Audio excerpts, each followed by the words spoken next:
Hey, everybody, welcome back to the Edge Report. I'm Chris Moeller, your host. This season is about new foundations, questioning some of the assumptions that we've built our systems on and exploring what might come next. Today, I'm joined by Dejan Eskic, Senior Research Fellow at the University of Utah's Kem C. Gardner Policy Institute, and one of the sharper voices studying housing, real estate, and affordability. He spends his time looking at what the data actually tells us about housing supply, demand, cost, and who can still afford to live in the communities they serve. So today we're going to challenge a couple of the old foundations, including the idea that we simply need to build more housing and ask a bigger question, like if we were laying a new foundation for housing today, how would we build it differently? Dayan, welcome. Welcome. Thanks for having me. You bet. So tell us a little bit about your policy work. A lot of supply demand questions in housing, Yeah. a lot of affordability. Let's set the stage. Yeah. So I've been at the University of Utah for almost 9 years, work in the housing space, primarily serving the Utah ecosystem, and then also work with Ivory Innovations, which is a leader in catalyzing innovation and housing affordability through such things as the Ivory Prize and Hack a House. And we could touch on that later. But really the sort of the culmination of my work is we beat this problem to death. We know what the problem is. So now is going beyond that and actually figuring out how can it work? Who's made it work? How can we apply something that's worked in one state and bring it to other markets? And the unfortunate part of that is it's very political. It's not practical solutions. It's a lot of the times it's political solutions. If you look at a lot of the barriers, yeah, they're financial and cost restrictive, but a lot of it is our own making. So it's delicately delivering bad news to key decision makers and saying, hey, what you've done doesn't work. Let's try it this way.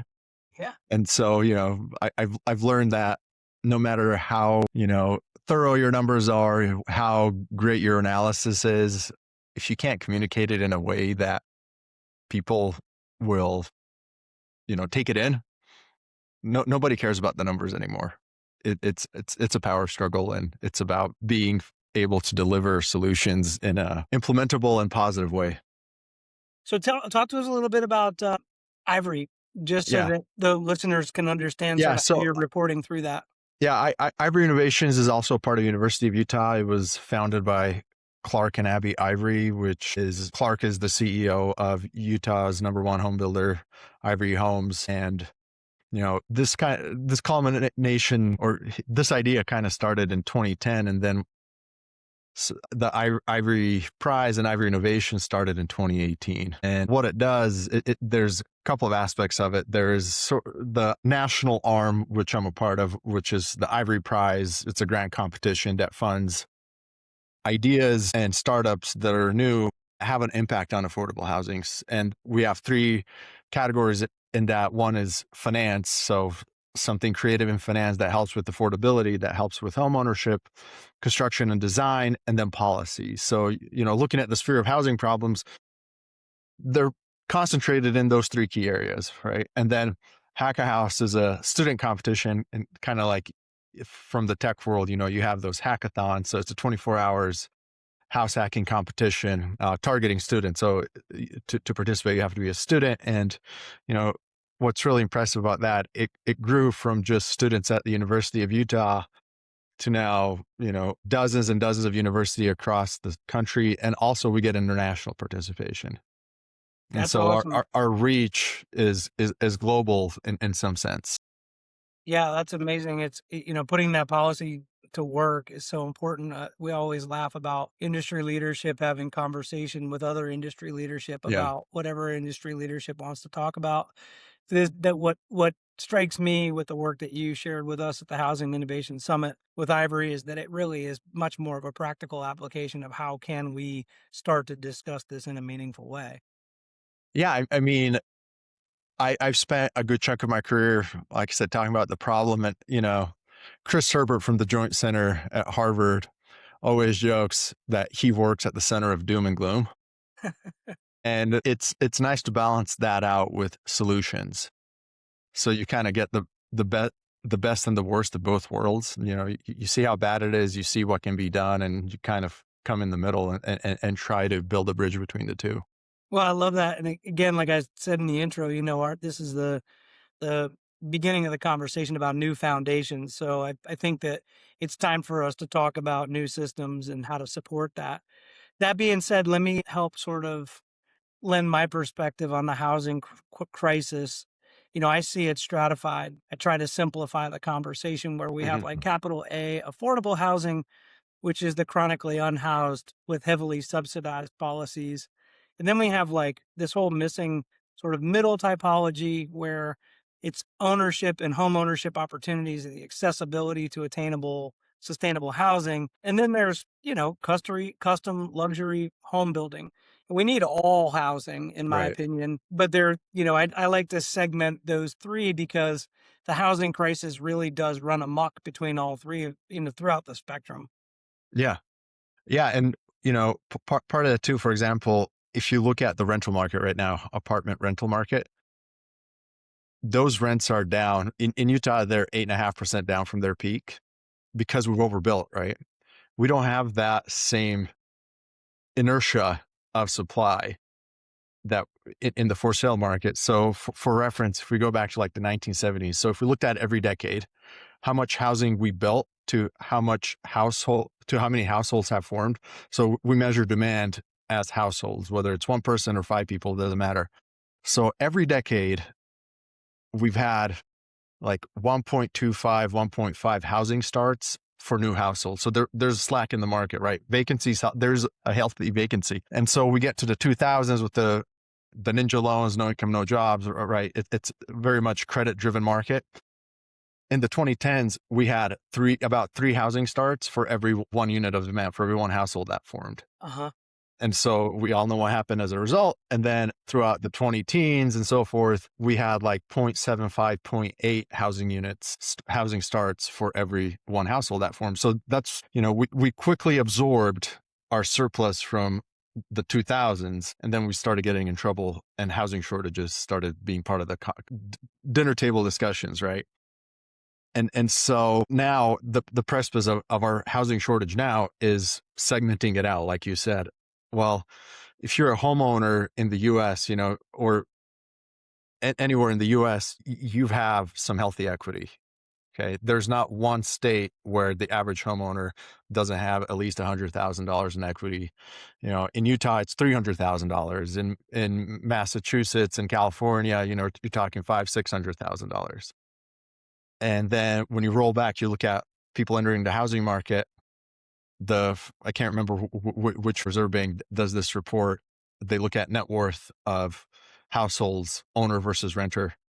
And in their last report, which was a couple of years old, the net worth of a homeowner was like 400 and change, low $400,000. Uh-huh. And, it varies across income spectrum, but for the average American, it's like 90% of their net worth is tied up in their house. If you're a renter, your net worth is like $12,000. Right. Basically, if your car's paid off.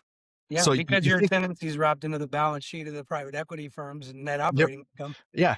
So you think of sort of how our society is built in the US of support systems, right? People retire and they depend on economic growth to fund all the social services, to fund, Social Security, Medicaid, Medicare, whatever. In 20, 30 years, what happens when you have a generation that has no wealth?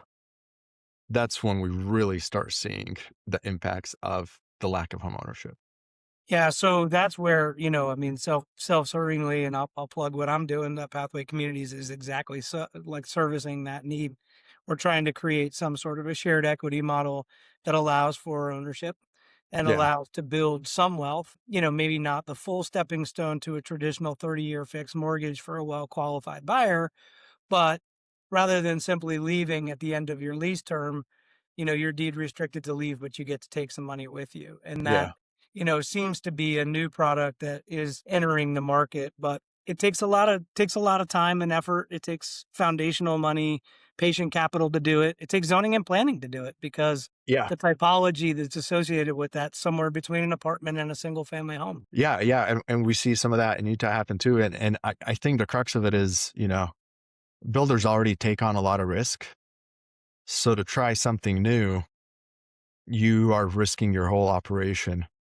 So we use this phrase, innovation in the home build industry happens on the go, right? And your ability, especially on a construction site, to test new product, new ideas is very risky, because if it doesn't work out, that's going to spill over into every aspect of your business, and your margins in this environment are already really tight, and that margin can quickly disappear with just one miss. Yeah, If so you, we talk about the traditional sort of GPLP agreements that get to internal rate of return, so the finance capital stack of a traditional development. We talk about traditional methodologies of stick-built, subcontracted, divisional schedule work. Let's talk about some innovations. Let's talk about yeah, things that you've seen that are new. This is about new foundations. Are there new money models that you've seen? Have you incorporated or thought about industrialized construction, factory built housing? Like, what are you seeing out there? yeah. So we see a lot of movement in the industrial construction space and in factory built, and the sort of stereotype, or if you were to ask somebody, is the construction industry innovating? The answer is going to be no. But then when you look at how much is happening behind the scenes, there's a lot of innovation happening. And, one of our recent Ivory Prize builders, Reframe, they've taken the traditional factory and whittled it down to a micro factory. So, to do a startup, to do a new factory in a region is very risky. One, you need guaranteed capacity, you need guaranteed flow. And sometimes those are 9-figure investments, right? Which is, Absolutely. talk about risk, right? Yeah, you got a lot of houses coming out of a nine-figure investment. Yeah. And so, some of the more recent trend in that is micro factories, where instead of having, a 200-300 square foot warehouse, you maybe need 5,000 square feet. You need about $1 million to get started, somewhere between 1 to 5 million, depending on how it all flows. And you can start again at a smaller scale and then start ramping up.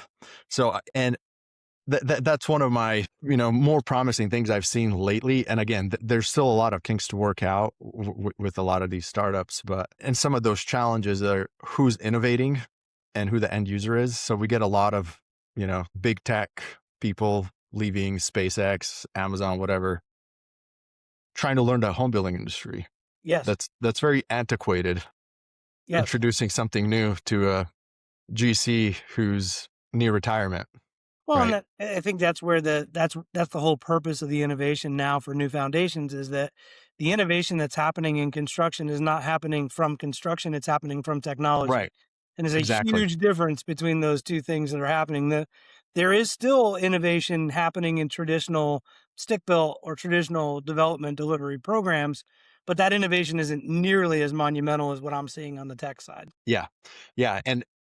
That's 100%. And the advantage tech has is their policy is one set of rules. Maybe there could be 100 different rules in that one set, but it's equal across sometimes global markets, right? Where in home building, there's like 30,000 different zoning codes. Then you have about 20 plus thousand of different special service districts. So scaling with all of those barriers is damn near impossible. So when I say there's a lot of innovation happening, despite all of these barriers, there's so much innovation happening. And when you think of like the finance side, the last big innovation that happened in finance was a 30-year mortgage, Right. That's why I wanted to right? go there next, because I was thinking about, in addition to zoning planning and compliance on the delivery side, when you take federal dollars, there's all kinds of governance and compliance around those dollars in the capital Yeah, stack that then limits you even further. yeah. It's limiting, but again, it's one set of rules that you're working off of. You're not working with 50, let alone 30,000 different set of rules. Yep. And there's this new little concept called artificial intelligence that does complexity really well. It takes It, those one set of rules and it creates a RAG model around it, and it allows that complexity to work itself out. it's fantastic. It's revolutionary, and I think we're still sort of grasping at what can we all do with it. We're kind of paralyzed because it's made our life easier, but now we're, at least from my perspective, we're still trying to figure out how do we deploy this to really hit it and solve a major problem. Yeah. So now that we've established sort of the old way and a couple of innovations around the new way, take us through like a day in the life of you. Like what do you do for your work? Who do you sort of quote unquote report to? Where does your research go? Yeah, so a lot of my research here at the University of Utah, there's a national audience. All of our work that we do for Ivy Innovations, a lot of it, like right now, some of the work I presented when we met is looking at how innovation happens in home building industry. So, we've partnered up with Pro Builder Magazine, and we have 3 years of data now. So they survey 200 builders approximately every year, and we have several questions talking about innovation of what how dedicated are you to innovation? So like, do you have a department? And that's grown a little bit over the last couple of years, a research and development department strictly for innovations. What drives you to innovate? And then where are you focused on innovation? And what we see there is, drivers are very simple. It's build better, faster, cheaper, and something that's reusable, repeatable across different markets. And then, where do we focus our efforts on innovation? And that's been the most interesting one to me because we see a lot of uptake in the digital side of things. So, augmented reality, BIM stuff, basically de-risking new ways of doing things into 3D environment so you can identify challenges before you ever put shovel in the ground. So you could work out a lot of the kinks. And then where we see it growing, but it's not as prevalent is, the modular, the 3D printing, doing construction in a different way, because that's where the risk is, right? So part of my work is doing that. And then my research work on the policy front is, at any given day, it's fielding requests from some elected official on some housing issues. So we have a close relationship with Utah state government, the legislature, the cities, helping them frame their problems, helping them identify what their problems are, how they could fix them, and then how they could be deployed. Can we drill into that a little bit? Is how does housing in Utah? I'm ignorant to Utah, so it'd be fun to have this conversation, but caught up with several other states. How does the housing policy in Utah play into economic development, or does it? It's a huge factor. So roll it back a little bit. So the last time Utah lost population was in 1947, post World War II. It's the culture here. We tend to have a lot of kids. And as a result, we've continued to be the youngest state in the nation. And from an economic development perspective for decades, we punched above our weight because we would get big companies here, and they liked Utah because you have a well-educated, more affordable workforce because we're younger. And right about, 2015, 2016, we started noticing, oh, we're ticking up in the national rankings in how expensive we are. And 2018, 2019 comes, now we're in the top 10, and we've stayed in the top 10 most expensive markets in the country. And so, economic development is a huge driver of Utah's job growth in general. We've had tremendous success with our incentives program, how we recruit companies here. Then, a lot of startup base. So what happened in Silicon Valley in the Bay Area got pushed to Utah a little bit. We call it the Silicon Slopes, but our tech scene just started blowing up over the last 10 years. And so we've kind of incentivized ourselves into a housing problem. So we've been the number one job growth state for nearly a decade. And so now we've benefited from that, but part of that now is we've had a lot of growth, fastest growth in the country over the past 2 decades. And it's priced a lot of people out of the housing market.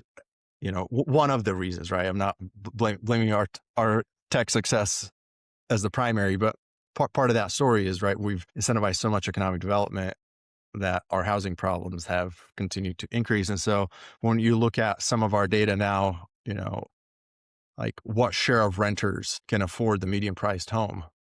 Well, in 2016, it used to be about 40% of renters could afford the medium price home, which, you could say is healthy. Today, it's 9%. And so and Utah, just culturally and from sort of a political standpoint, is very bullish on homeownership.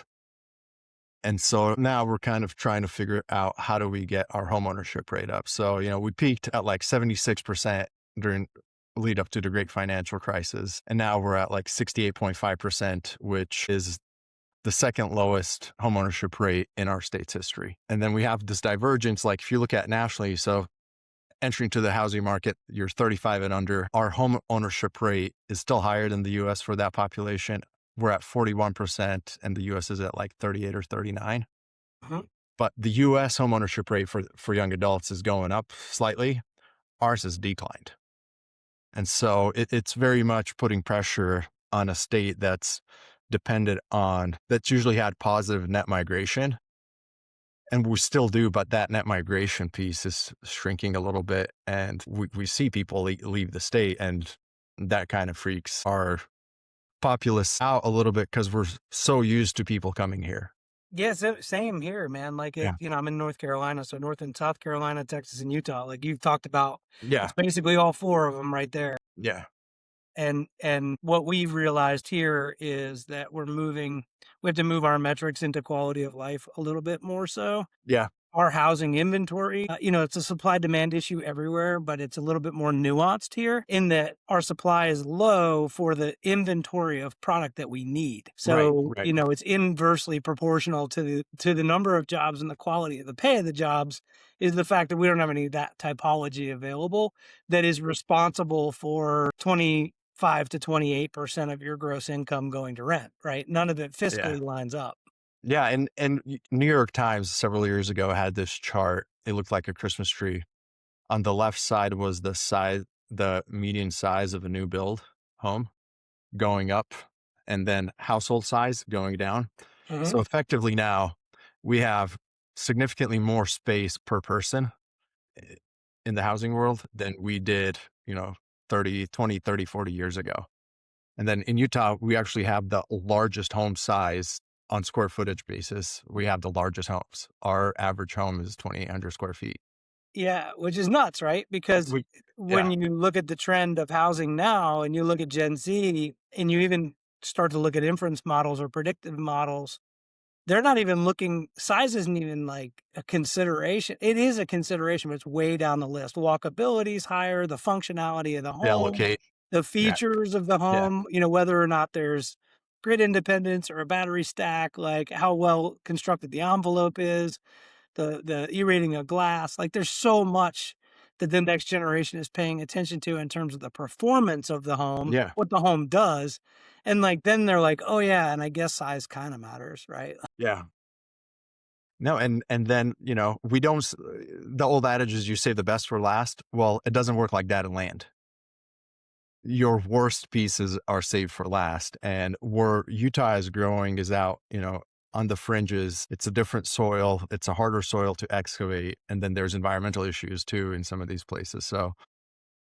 So you have so many challenges already that it really sways your price and what you can build. And then, we're seeing a little bit too, where people are making that location trade. They're willing to pay significantly more for smaller homes in a much better location than drive out to 20, 30 miles away to, buy something bigger at the same price point. And so the quality of life thing, I think, is underestimated. And like you said, it's really hard to measure, but that is a huge, huge, huge aspect in Well, where you Dejan, what's choose to look. funny is that I'm an old guy now, right? So like people are like looking at me as like the wisdom, like elder Gen X guy, which is funny because I just turned 50. I'm not 100. I got plenty of years left in me, but I Yeah. came from a different industry. I came from commercial real estate, office development, mixed use. The only interface that I had with residential was in a JV on a master plan with a multifamily operator. That was it. So when I got into like single family homes and looking at the housing crisis itself, it was like 2017. I was doing work for Google Sidewalk Labs as a consultant, and they were looking at Toronto as a test case.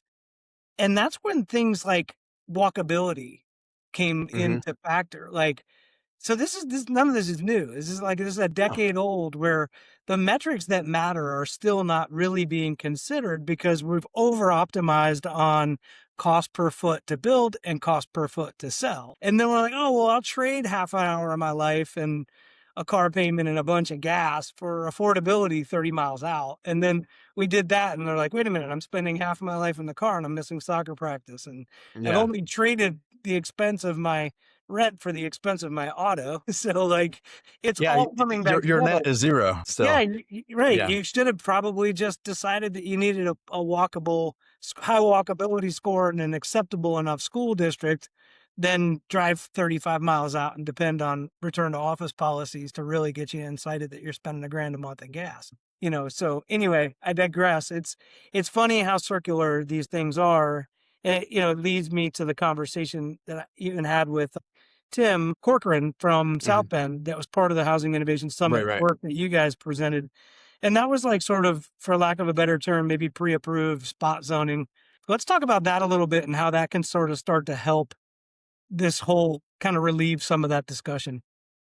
Yeah, I mean, I'm a huge proponent of pre-approved stuff because if you look at where the tension points in development are today, other than obtaining your finance, it's getting things approved. Yes. And especially at scale, right? If you're doing a master plan community that's walkable, that has great intersection density, that has mixed use, like you're lucky if you get 5 years, right? And so, we don't build communities, we build subdivisions and they're disconnected. And that's something I'm always exploring is how to do that better. And when you look at the cost of entitlement, at least here in Utah, you know, on a good cycle, it'll take you 8 months, which is okay. But often it'll take 18 to 24, sometimes 36 months. What happens in that process, leave the politics out of it, but just the delay in interest carry, Oh yeah. that can add $30 to $40,000 per lot, depending on how big the lot is. And so you take that out of the equation or decrease it, that you didn't spend a dollar in any public subsidy, in any support or anything else.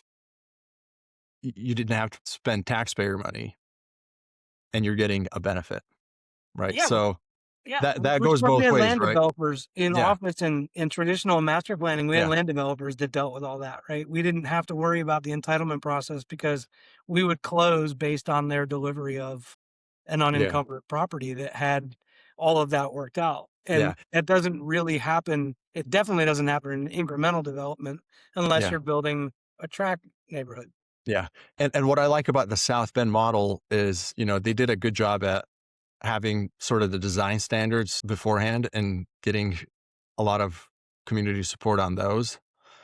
And so, things integrate. We always hear about, you play a drinking game of anytime there's opposition to a project when they say community character. Well, they took care of the community character ahead of time, right? Mhm. So, you're going off the shelf. It's like you're replacing something on your car. You go to AutoZone, you pull it off the shelf and you're ready to install. And I think the home building industry, from the policy and the implementation, can learn a lot from the car industry in terms of efficiency, right? And Yes. so time is money, and those cost savings, you could tie that to performance with where you price the home. But, if you go this route, you're permitted tomorrow and we'll get out of your way as long as you pay on those savings to the buyer. You still hit your margins and you're good to go. So I'm a huge fan. I think, there's no silver bullets in housing, but I think pre-approved plans, pre-approved architecture models, I think will make as much difference. We'll get as close to that silver bullet as we can. Yeah. But they're hard to do. There's a lot of work to do to get there, but I think in the end, it's worth it. Yeah, for sure. And like when you just think about urban infill in general, opportunistic, urban infill, site by site, it's hard because incremental development doesn't move the needle until Yeah. it's scale, right? Right. People always ask me why I'm sort of focused on our typology being cottage courts. And they say, well, how does that scale? And I said, well, 25 units on 2.5 acres, you do that 10 times in a city, that's at scale. And you don't need a massive swath of property. You Yeah. need Two and a to half have acres is easy to density. find.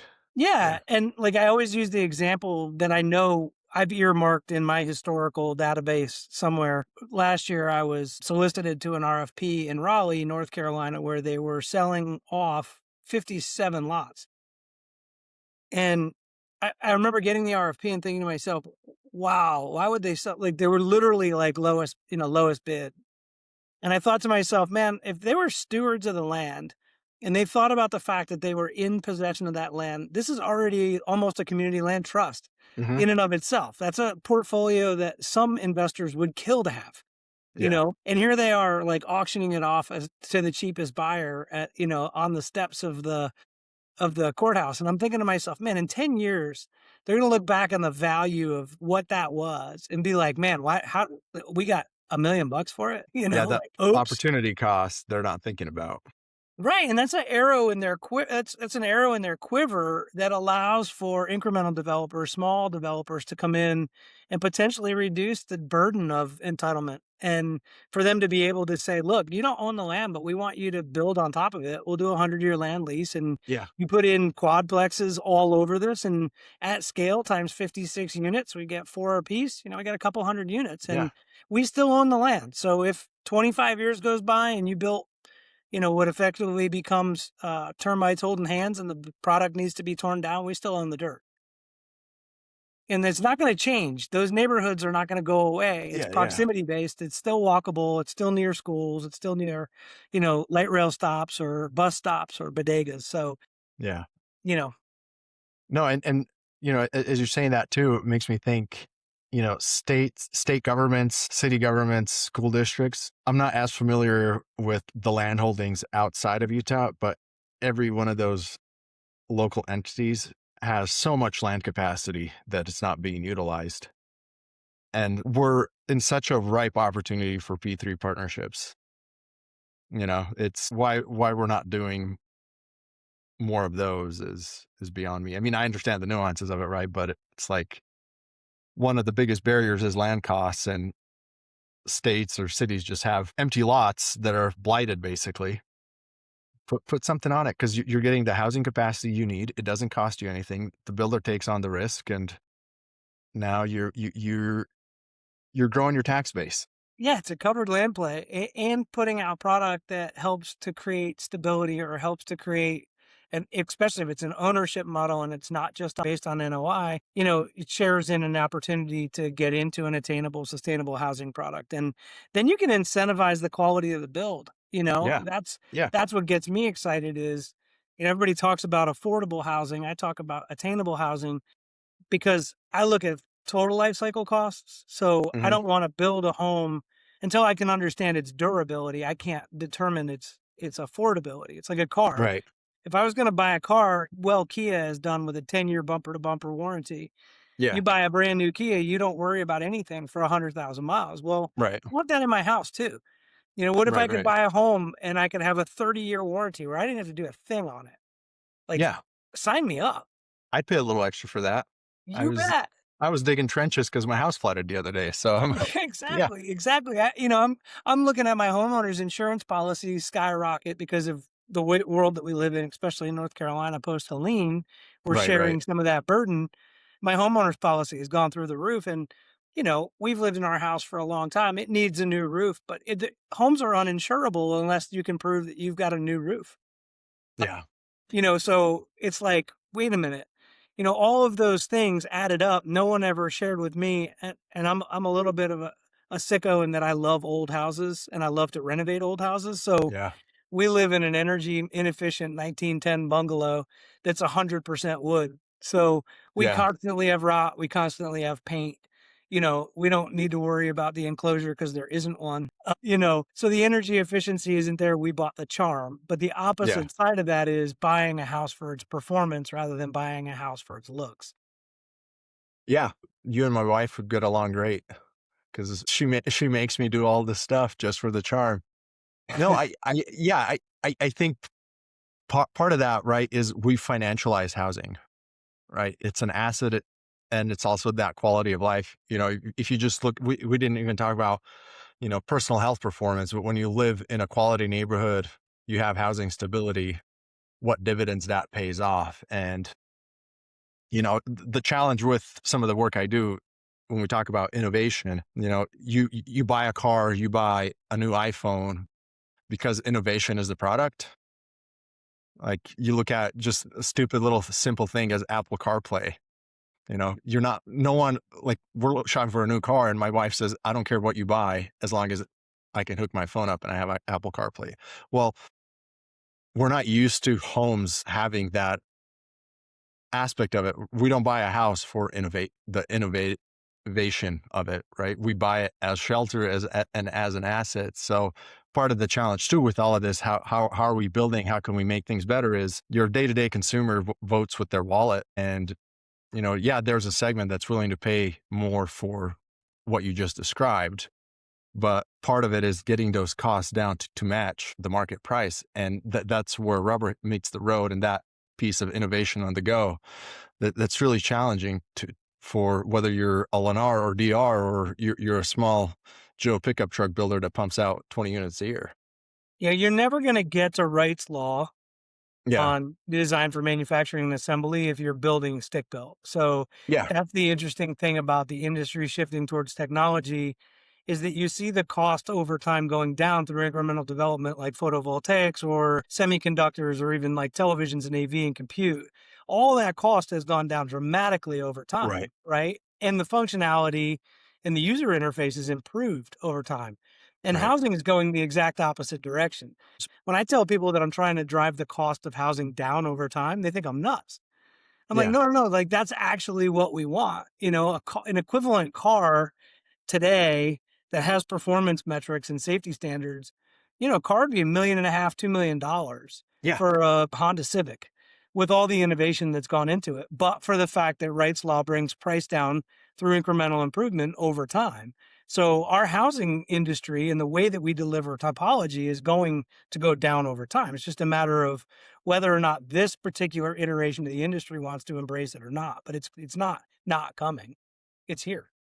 Yeah. Yeah. It's here. And I'm optimistic about it for the fact that that digital aspect of it now that's very common, where you can test things in a digital environment before you go out. There's still issues with the trade. So when we talk to builders, okay, you're gung ho on innovation. How's the deployment piece? And the deployment is where innovation goes to die. If you can't get your trades on board to try something new and help them understand that they're still going to make money, we see a lot of challenges there. So, but as that workforce starts to age out and we get more efficient on our output per man hour, yes, we'll have less people in the construction industry, but hopefully they'll be younger and more tech savvy. Then you can marry the two of, design, innovate on the screen and implement on the site.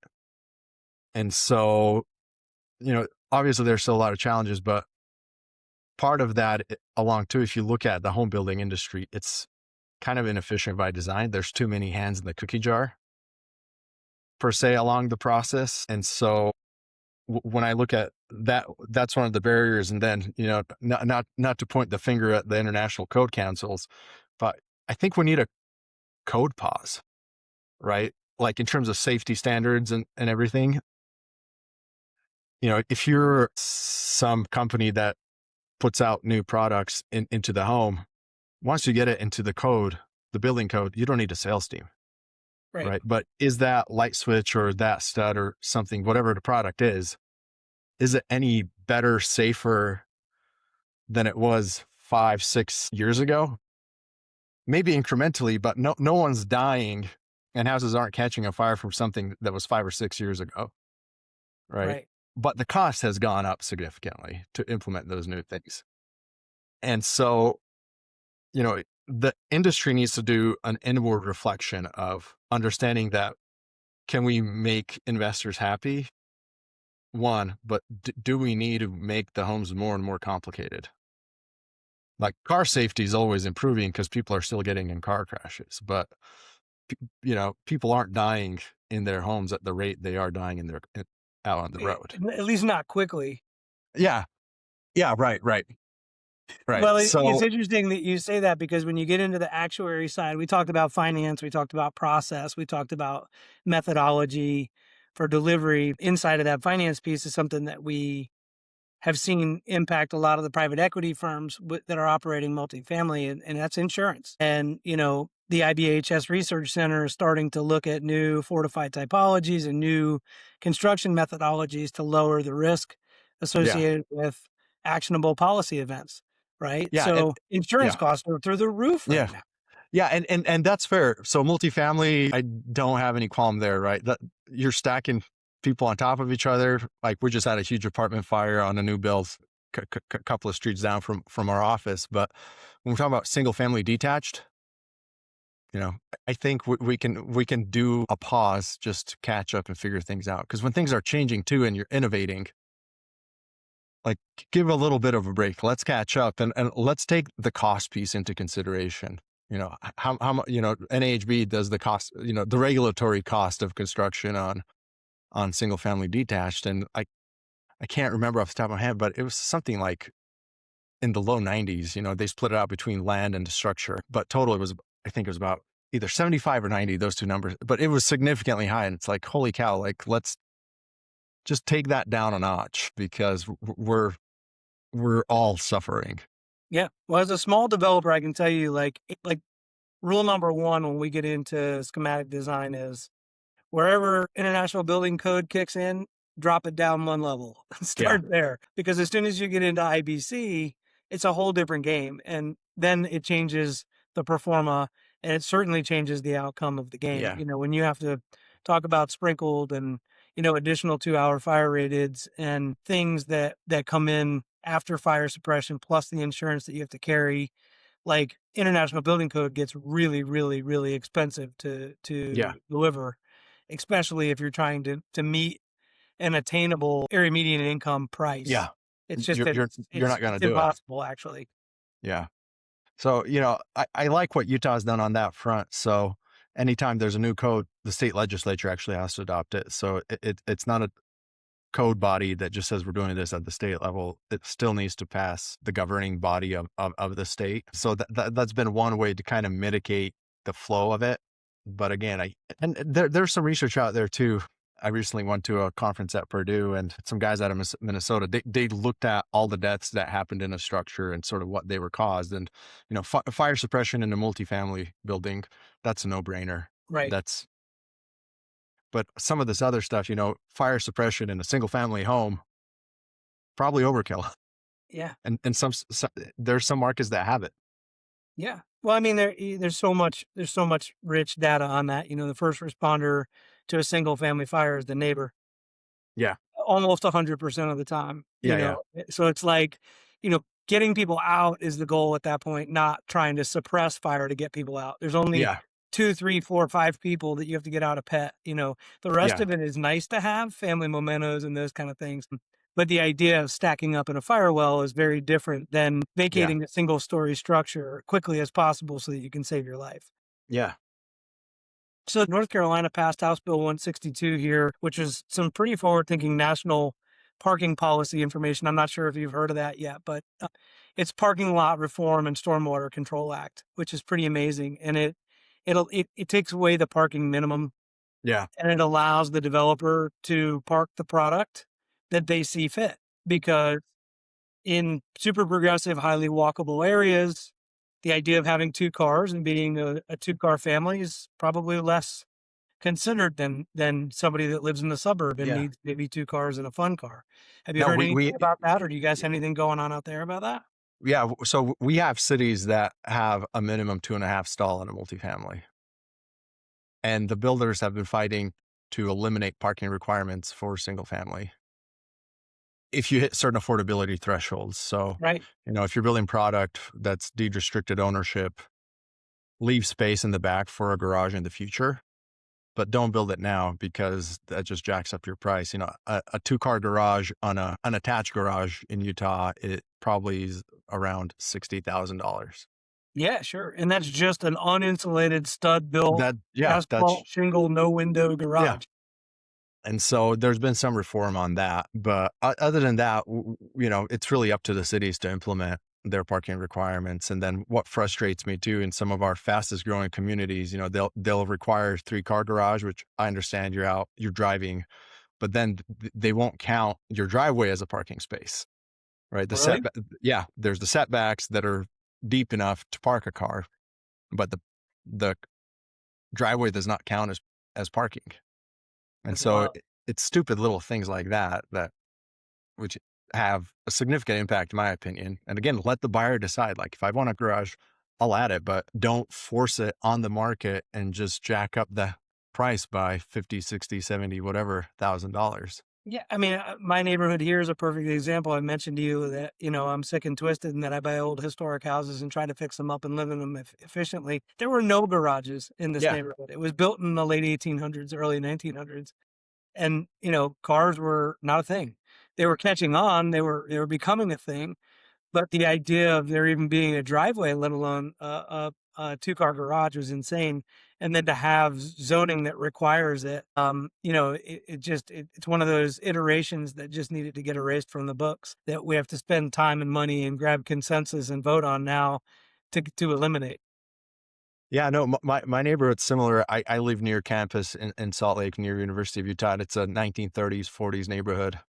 And, there's some high-end homes in that neighborhood, and none of them have garages, Yeah, right? yeah. It's just, it's They it's just don't not have it's one. not But worth the yards are already small, so it's not worth the loss of yards to park your that's right. garage. When your driveway is 30 feet long and, your And there's on-street inconvenience, parking yeah, generally, right? You're your going to have your a permit letter inconvenience at the line. is So, cleaning the snow off your car. right, right. So, Well, listen, I want to take a couple minutes before we wrap up, and I do stay appreciative of your time and mindful of your time. Plus, the listeners hate it when I go past an hour, so we're not going to do that. I wanted we met at the Housing Innovation Summit, and you may or may not know that I've been involved on the Housing Innovation Challenge side mhm. as a practitioner in residence, so to speak, for the Carolina Collaborative team. So we put together Chapel Hill, NC State, and App State, and are working with all teams out west. So Houston, Austin, and University of Washington on a project for Habitat for Humanity called Susanna Drive, which is amazing. I wanted to ask you a little bit more about Hack a House, and I wanted to talk about and sort of sell the Housing Innovation Challenge a little bit for the listeners, because I think so much innovation comes from just listening to the next generation talk about what they want rather than us building what we think they Right. need. So can we click on that a little bit? Can you explain what Hack a House is? Yeah, so if you're interested in Hack a House, you go to ireinnovations.org.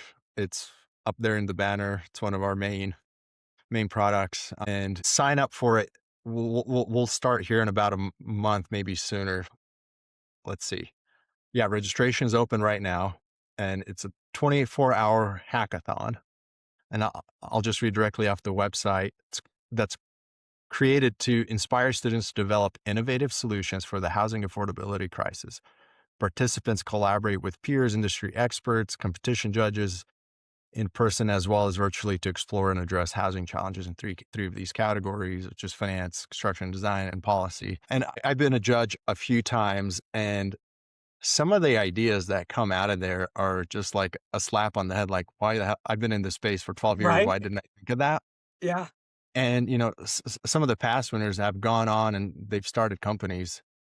And what I love about it is when you look at who some of the judges are, they're national leaders like Chris Herber or Kent Colton that was at NAHB previously, people from Fannie and Freddie, people from the Urban Institute. So if you're just passionate about housing, you get some face to face with people who, people that you cite in your work is who you get to have some face to face with. And and then of course, excuse me, there's a cash prize in the end for Uh, the winners. And we will invite the winners to come present at our big conferences. And this year I'll invite your listeners too, if they're really interested in this. On October 14th, we'll be in Tempe, Arizona at Arizona State University.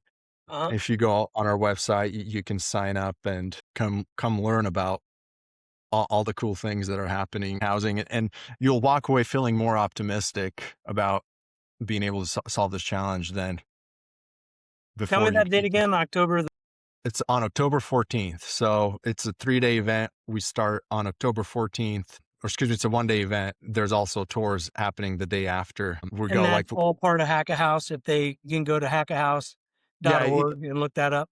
yeah. If you win the Hack a House, we usually have a Hack a House winners presentation. So this year it's happening on October 14th at 11:40 a.m. Arizona Awesome. time. Yeah, Yeah. so it's interesting. So this is just a pitch and then a cash prize. Is it more around technology innovations, or is it around like what sort of So what sort of it's submission? on those three pillars. So usually we release it the day before. So teams registered, then we give them the prompt the day of, the day before, and then they have to figure it out within 24 hours. Very And cool. so the three areas of focus are finance, construction, and design, and policy. But, the solution is whatever you think it is. So it could be tech based, it could be, very archaic based, but if it works, it works, and we'll take a look at it. Cool. Yeah, I would love to be more involved in that as it moves on. I see that our good friends up at Chapel Hill, Keenan Flagler, are friends of the family, so to speak, in the Hacka House. So Yeah. I'm going to have to tap into my Carolina collaborative connections and find out who the people are that are up there that are working with you guys and bring that closer. There's also another housing innovation summit from the Alliance coming about, I think, soon. They announced that we would be doing Charlotte again because we're the host city for the Housing Innovation Challenge, and there are 7 lots and I believe probably about 25 units currently in some form of design development or delivery for Habitat for Humanity's for the Housing Innovation Challenge, where these 10 schools and the students of these 10 schools that brainstormed up to the typology and the schematic design are now getting the chance to deliver the product. So next year there'll be a tour and an update on the construction process. And then I'll leave it to Dennis and Chris and team at Housing Innovation Alliance to announce their future plans, but there are future plans for the Midwest and the West as well. Yeah. So opening that Housing Innovation Challenge up again nationally, it fits right in with this in that, we're actually landing product on the ground and we'd love to collab with the great ideas that you guys are getting from Hack a House too. We'd love to collaborate. That'd be awesome. Well, listen, this was fun. I appreciate you taking the time. I'm sure that there's numbers to crunch and policy to talk and games to play. Got any plans for the weekend? You know, I have to ask my wife. I usually get the rundown Friday night. Yeah, that's a smart answer. Before the show, we were talking about how, things are starting to go back to normal post summer, schools going back and jobs are getting regular again. So it'll be nice to sort of enter into a predictable cadence as we move into the beginning of September. How can Yeah. folks find you and your work? Yeah. So part of it is ivoryinnovations.org. And then if you're ever interested in anything Utah, it's gardner.utah.edu. Awesome. I know I do have some very good friends that are going to be very interested in everything that you talked about. I'll shout them out and send this specifically to LinkedIn once we publish it. Anything else out there that we missed? Now just keep pounding, Yeah. keep advocating for housing affordability and attainability. And I always tell my students too, that are frustrated with housing, it's like, how many of you have been to a city council meeting in support of a housing project that the older folks that have time on their hands come opposed? And so I think we would all do a better job at encouraging younger folks to participate in that democratic process. When it's Tuesday or Wednesday night, planning commission, city council meeting, whatever, go and support a project because in 5 years, it'll pay dividends because we'll have more housing. Yeah, agreed. You got to get involved in the process, especially if you want to be part of the change. Yeah, Well, this was awesome, Dejan. Thank you again for your time. Really appreciate it. you bet. Thanks for having me.